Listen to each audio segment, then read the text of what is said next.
Commodity call में आपका स्वागत है। मैं हूं मनीषा गुप्ता और सबसे पहले देख लेते हैं इस वक्त की हेडलाइंस।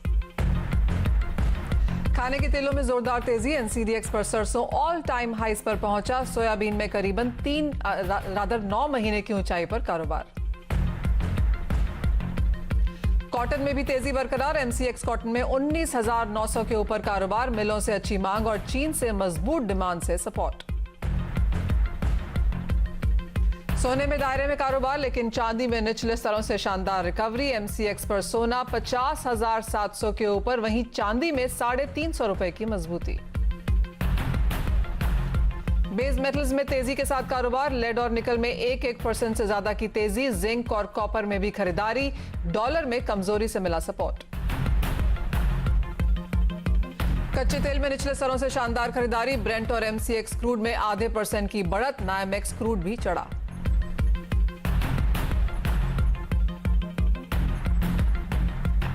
हमारे साथ हमारे एक्सपर्ट्स जुड़ चुके हैं। पृथ्वी फिनमार्ट के मनोज कुमार जैन और एसएसजे फाइनेंस एंड सिक्योरिटीज के प्रियांक उपाध्याय। आप दोनों का ही कार्यक्रम में स्वागत है। प्रियांक, पहले आपसे जानना चाहेंगे नॉन एग्रो स्पेस में आपकी टॉपिक्स कहां होंगी, क्योंकि अंतर्राष्ट्रीय बाजारों में काफी सारे क्यूज हैं, चाहे वो डॉलर हो या प्रेसिडेंशियल इलेक्शन, स्टिमुलस की कंसर्न्स, चाइना का डेटा। बाजार इन सभी को रिएक्ट करता हुआ दिखा है।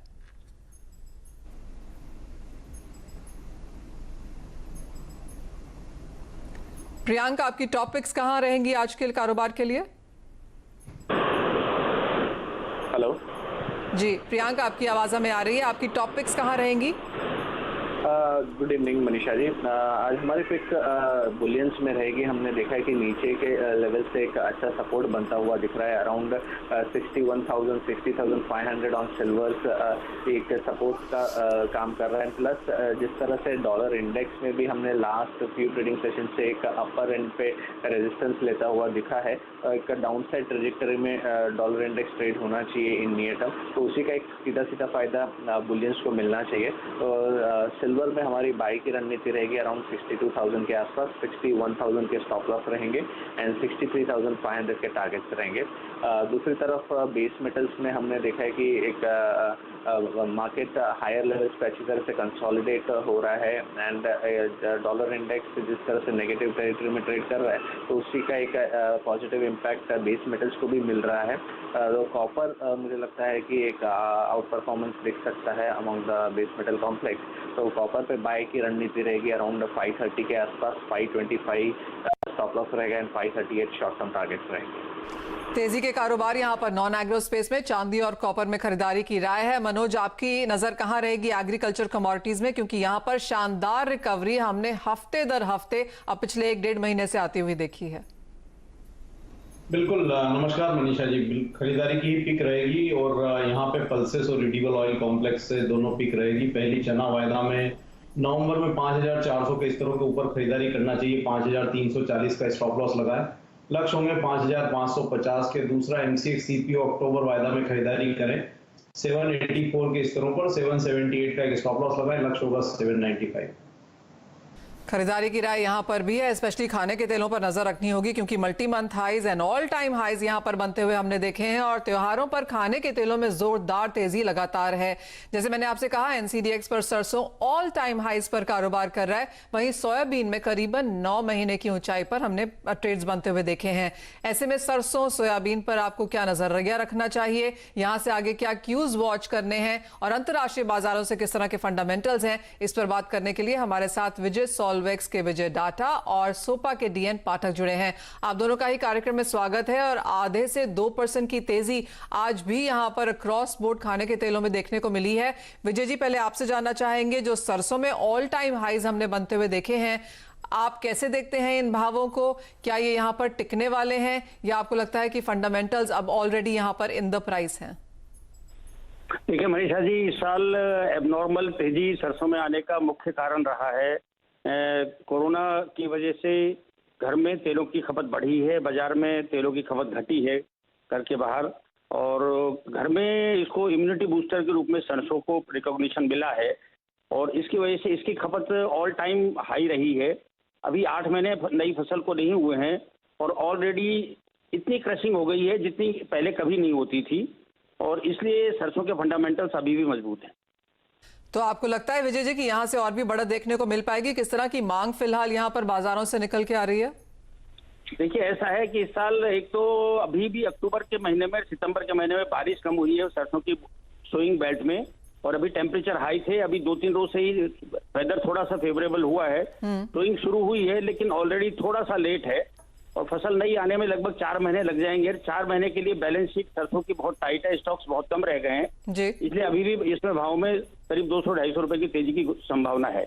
तो अभी स्क्रीन पर यहाँ पर 2% की तेजी है, करीबन 5700 के लेवल्स यहाँ पर हैं। तो आपको लगता है कि 5900 6000 तक के स्तर यहाँ पर देखने को मिल पाएंगे सरसों में आगे जाके? संभव है, बहुत संभव है। उसका रीजन सबसे बड़ा ये है कि सरसों की क्रशिंग पहले 8 महीनों में बहुत अच्छी रही है, एबनॉर्मल रही है, क्योंकि तेलों की खपत सरसों की विशेषकर 10 से 15% हर जगह बढ़ गई जी। तो जो क्रशिंग एवरेज में 6-6.5 लाख टन पर मंथ होती थी, वो करीब 8 लाख टन पर मंथ के हिसाब से हुई है, और पहले 8 महीनों में करीब 63-64 लाख टन क्रश हो गया है। तो बैलेंस शीट अब बहुत कम मतलब टाइट रह गई है और सरसों के स्टॉक्स बहुत कम रह गए हैं। तो यानी कि आने वाले 3-4 महीने में यहाँ पर लगातार और भी बढ़त देखने को मिल सकती है। सरसों फॉर वन यहाँ पर भाव बढ़ते हुए नजर आएंगे। पाठक जी, आपका क्या नजरिया है सरसों में? तो यहाँ पर जैसे विजय जी ने कहा कि फंडामेंटल्स मजबूत हैं ही, उसका काफी हद तक असर हमने दूसरे तेलों पे पड़ते हुए देखा है। अंतर्राष्ट्रीय क्यूज यहाँ पर स्ट्रांग है, फसल यहाँ पर थोड़ी सी डैमेज हो सकती है, उसका भी एक यहाँ पर व्यू देखने को मिला है। लेकिन जिस तरह की तेजी हमने फिलहाल भावों में आते हुए देखी है, जहां पर लगातार और खरीदारी की राय आती रही है, आप कैसे देखते हैं फर्स्ट ऑफ ऑल फसल को और सामने इसकी मांग को? देखिए, फंडामेंटल्स का जहां तक सवाल है, सोयाबीन में जी जो फसल है वो पिछले साल से डेफिनेटली ज्यादा है। कितनी ज्यादा है वो हम अपना अनुमान दे चुके हैं जी। अभी दूसरी बार जब देखेंगे कितना है ज्यादा।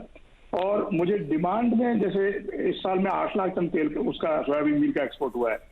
अब जो अभी प्राइसेस हैं उसमें मुझे लगता है कि थोड़ा एक्सपोर्ट बढ़ सकता है। अगर जो समस्या बाहर हो रही है, मील के प्राइस बढ़े हैं, तेल के प्राइस बढ़े हैं, तो हो सकता है एक्सपोर्ट थोड़ा ज्यादा हो, लेकिन उतना हमारे पास सोयाबीन भी ज्यादा है।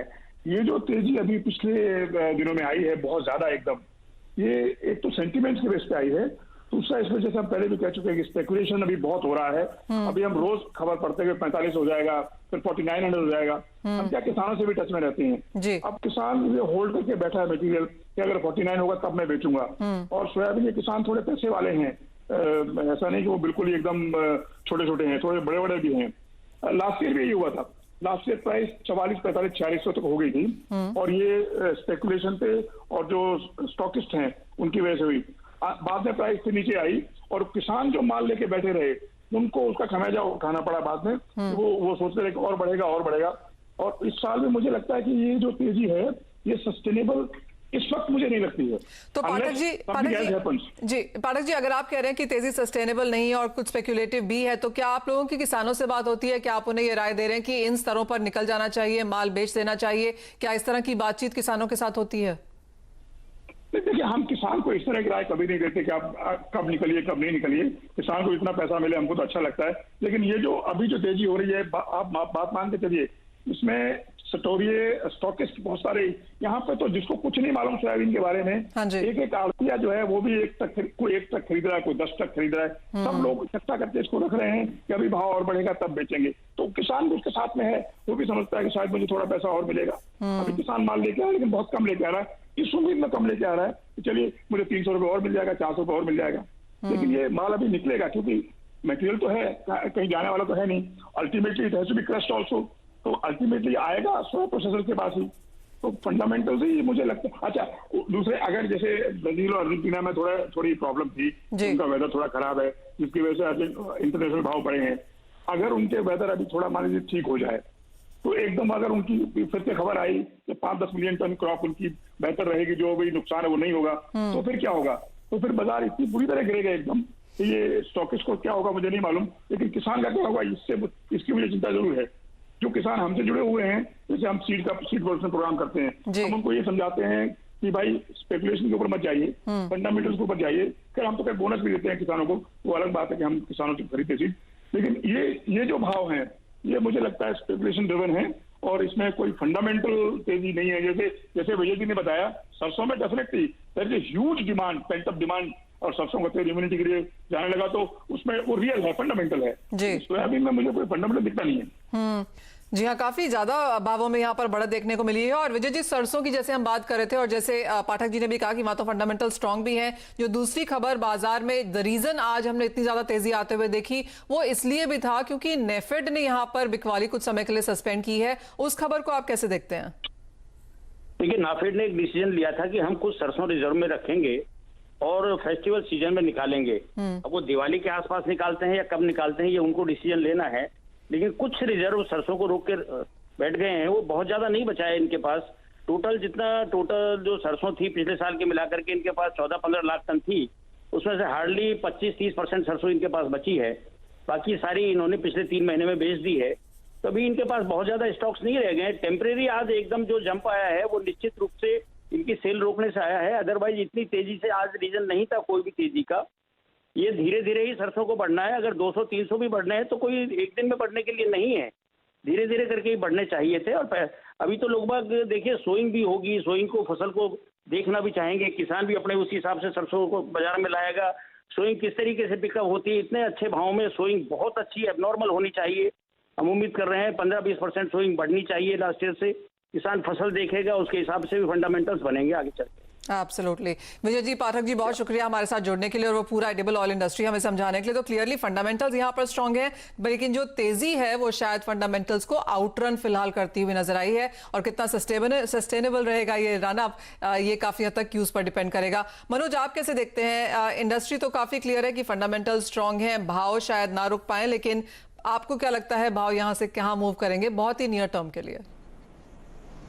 नियर टर्म में ट्रेंड पॉजिटिव ही रहेगा मनीषा जी। पिछले 1 महीने से हम लगातार बात कर रहे हैं। अगर सोयाबीन की बात करें तो 3800 से हम आपके साथ लगातार बता रहे हैं दर्शकों को कि यहाँ इस बार जो है तेजी बनेगी। और हमने इंटरनेशनल मार्केट में भी काफी बड़ी तेजी आते हुए देखी। CBOT सोयाबीन वायदा 2 वर्ष की ऊंचाई पे कारोबार कर रहा है।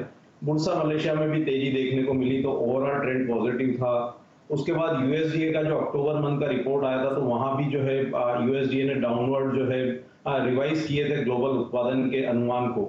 उसके साथ ही चाइना का जो इंपोर्ट है वो भी बढ़ा है। और जिस तरह से जो चाइना के GDP नंबर्स आए हैं, तो वहां से भी लगातार सुधार जो है दर्ज हो रहा है कोविड के बाद से। तो कहीं ना कहीं डिमांड जो है ग्लोबल डिमांड वापस से रिवाइव होती हुई दिख रही है। हालांकि अभी प्री कोविड लेवल पर नहीं आई है, लेकिन डिमांड में जो है सुधार जारी है। वहीं अगर डोमेस्टिक फ्रंट पे बात करें तो यहाँ भी जो क्रॉप है वहां पे डैमेज देखने को मिला था रेनफॉल के चलते हुए, तो उसके चलते भी जो है यहाँ सुधार देखने को मिला था। सोयाबीन में मेरा मानना है कि अभी भी ग्लोबल जो ट्रेंड है वो पॉजिटिव दिख रहा है और उसके चलते भारतीय बाजारों में भी अभी मोमेंटम बना रह सकता है।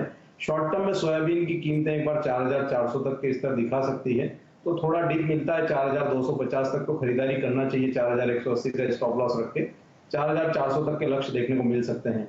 वहीं सरसों की बात करें तो जैसा विजय जी भी बता रहे थे कि नई क्रॉप में भी काफी टाइम है और क्रशिंग काफी अच्छी हुई है, तो उसकी वजह से जो स्टॉक है वो काफी कम है गत वर्ष की तुलना में। तो यहाँ भी मोमेंटम जो है पॉजिटिव बना हुआ है।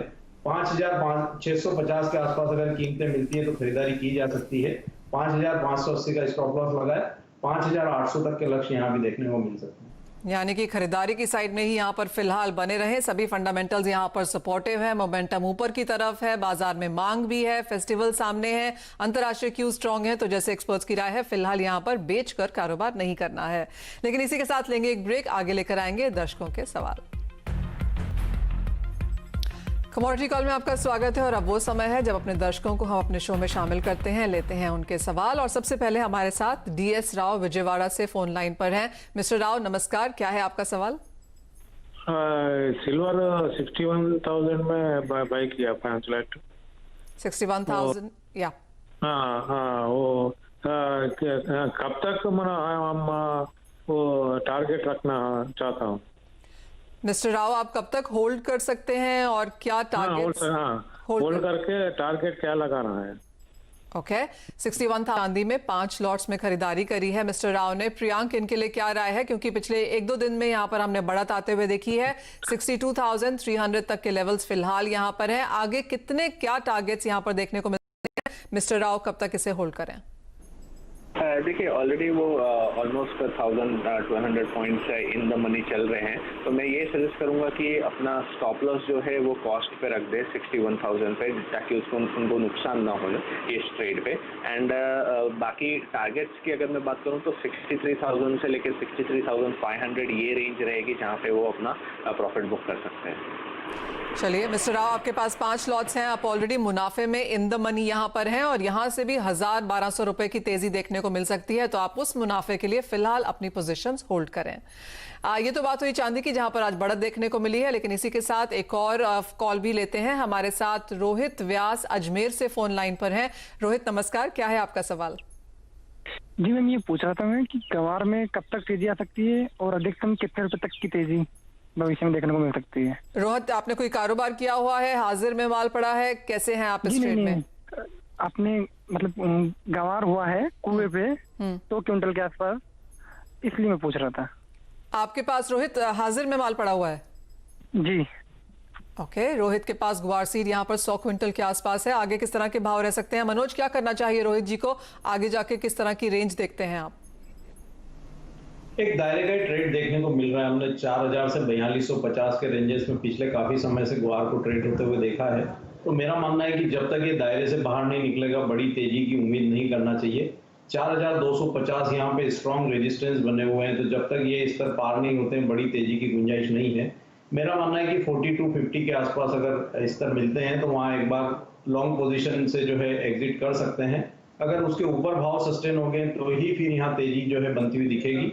मेरा मानना है कि अगले कुछ समय तक जो है रेंज में ही ट्रेड करता होगा। जी, यानी कि यहाँ से 100-150 रुपए की बढ़त देखने को मिल सकती है। रोहित, आपको उन लेवल्स के लिए होल्ड करना चाहिए, लेकिन मनोज, नीचे में किस तरह के सपोर्ट्स हैं? आपको लगता है 4,000 टूटेगा या फिर उसके ऊपर के स्तर बने रहेंगे? नहीं, 4,000 बहुत स्ट्रांगली होल्ड हो रहा है, तो मेरा मानना है कि 4,000 यहाँ होल्ड होता रहेगा। और 4250 के ऊपर अगर ब्रेकआउट यहाँ कीमतों में देखने को मिलता है, अगर आने वाले समय में अगर एक्सपोर्ट डिमांड इमर्ज होती है और कोविड का असर धीरे धीरे कम होता है, तो फिर उस कंडीशन में जो है कीमतों में बढ़त देखने को मिल सकती है। क्योंकि उत्पादन कम था लेकिन एक्सपोर्ट डिमांड जो है उतनी मात्रा में देखने को नहीं मिल रही है, तो अगर वहां सुधार होता है तो फिर कीमतें हो सकता है कि फरवरी मार्च तक एक बार 4,500 तक के स्तर दिखा दे। लेकिन मेरा मानना है कि अभी अगले 1 से 2 महीने एक दायरे में ट्रेड देखने को मिलेगा और 4250 यहाँ स्ट्रॉन्ग रेजिस्टेंस रहेगा। चलिए, यहाँ से 150-200 रुपए की तेजी के लिए फिलहाल यहाँ पर आप प्राइसेस होल्ड कर सकते हैं। ऑफ कोर्स अंतर्राष्ट्रीय क्यूज यहाँ पर देखने होंगे। हमारे साथ अब मोहम्मद फैजान बैंगलोर से फोन लाइन पर मौजूद हैं। मिस्टर फैजान, बहुत शुक्रिया जुड़ने के लिए। क्या है आपका सवाल? मेरा एक लॉट 210.70 पे शॉर्ट है जी, तो क्या मैं होल्ड कर सकता हूँ क्या? नेचुरल गैस में यहाँ पर बिकवाली करी है 211 के स्तरों पर, क्या करना चाहिए? और नेचुरल गैस में हमने काफी उठापटक भी आते हुए देखी है। प्रियांक, विंटर्स में और बढ़त की यहाँ पर उम्मीद है, लेकिन आने वाले 1-2 हफ्ते में अब यहाँ पर नेचुरल गैस के लिए क्या लेवल देखने को मिलते हैं? आज यहाँ पर 6% की बढ़त देखने को मिली है। बिकवाली की पोजीशंस लेकिन यहाँ पर मोहम्मद फैजान ने बनाई है। देखिए, जिस तरह से अभी फंडामेंटल्स है नेचुरल गैस के, वो क्लियरली एक पोटेंशियल अप मूव की तरफ ही इंडिकेट कर रहे हैं। प्लस टेक्निकली भी अगर मैं बात करूं तो एक अप ट्रेंड में चल रहा है मार्केट्स। हमने देखा था कि पास्ट में 150, 130 ये लेवल्स से अभी रेंज जो है वो 180 से लेके 220 ये रेंज में अभी मार्केट आ चुका है। तो मुझे लगता है कि जब तक 180 का सपोर्ट होल्ड करता है on a broader term basis, trend upside की तरफ रहेगा, तो उनकी जो शॉर्ट पोजीशन है मैं एडवाइस नहीं करूंगा कि वो होल्ड करे। इनफैक्ट बाय पोजीशंस में वो अपनी पोजीशंस क्रिएट कर सकते हैं। अगर जरा भी टिप मिलती है, मे बी अराउंड 205, 200 जोन्स, ये अच्छे अट्रैक्टिव लेवल्स रहेंगे जहां पे वो बाय इनिशिएट कर सकते हैं। शॉर्ट पोजीशंस फिलहाल के लिए अवॉइड करनी चाहिए। चलिए मोहम्मद, वो आपके लिए यहाँ पर राय है कि हायर हाइज हमने यहाँ पर नेचुरल गैस में बनते हुए देखे हैं। रोजाना हल्की सी बढ़त के साथ कारोबार है, तो फिलहाल बिकवाली की यहाँ पर राय नहीं है। आपके लेवल्स के आसपास एक बार भाव आते हैं तो निकल जाइए और उसके बाद आप यहाँ पर लॉन्ग ट्रेड्स क्रिएट कर सकते हैं। आपकी स्क्रीन पर 213 के आसपास के भाव नेचुरल गैस पर, और आज यहाँ पर करीब करीब 6% की तेजी के साथ कारोबार है। हमारे साथ अब सुशील दामोही एमपी से फोन लाइन पर है। सुशील जी नमस्कार, क्या है आपका सवाल? सुशील जी, आपको मेरी आवाज आ रही है? हेलो। हाँ जी सुशील जी, क्या सवाल है आपका? हाँ मैडम, 300 क्विंटल चना है। हाँ जी, इसके बारे में एडवाइस चाहिए, होल्ड करें क्या करें? आप कब तक होल्ड कर सकते हैं और किन भावों पर आपकी नजर है? तो 5400, 5000, 500।